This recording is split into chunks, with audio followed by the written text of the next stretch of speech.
France کافکا کی مختصر ترین کہانی جس کا عنوان ہے گیلری میں آپ کی سماعتوں کی نظر۔ اگر سرکس میں کسی مریل مدقوق سی کرتب دکھانے والی کو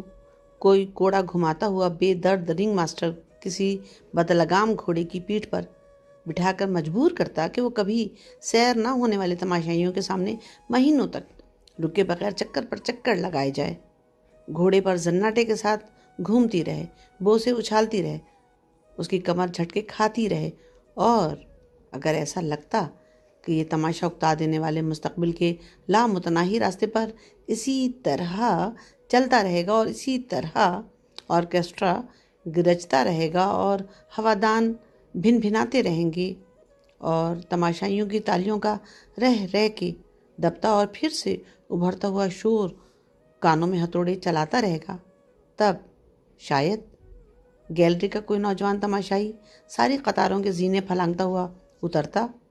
رنگ میں گھس جاتا اور آرکیسٹرا کے بھونپوؤں میں دم توڑتے ہوئے نغمے کے بیچ ہی میں چیخ کر کہتا، بند کرو۔ لیکن چونکہ ایسا نہیں ہے،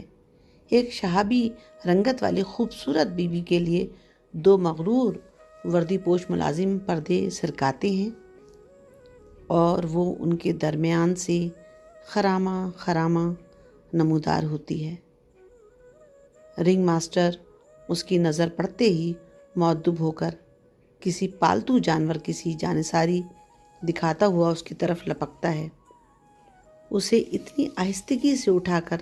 ابلق گھوڑے پر بٹھاتا ہے جیسے وہ اس کی چہیتی پوتی ہو اور کسی خطرناک سفر پر روانہ ہو رہی ہو۔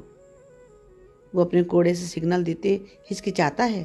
بالآخر خود پر قابو حاصل کر کے کوڑا زور سے پھٹکار دیتا ہے، گھوڑے کے ساتھ ساتھ منہ کھولے دوڑے چلا جاتا ہے، سوار کی ہر جست پر چوکسی کے ساتھ نظر رکھتا ہے، اس کی فنی مہارت کو قریب قریب ناقابل یقین پاتا ہے،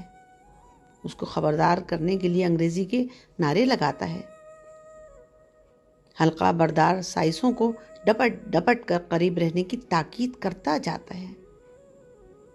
بڑی قلہ بازی سے پہلے ہاتھ اوپر اٹھا کر آرکیسٹرا کو خاموش کراتا ہے،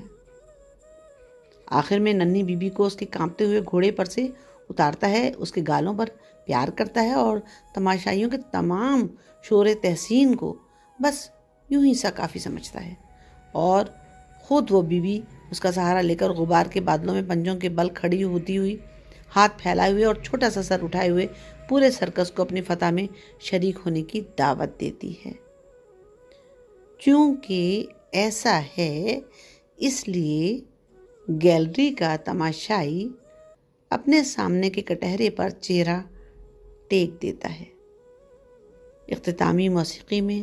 یوں ڈوب جاتا ہے جیسے خواب میں، اور نادانستہ روتا ہے۔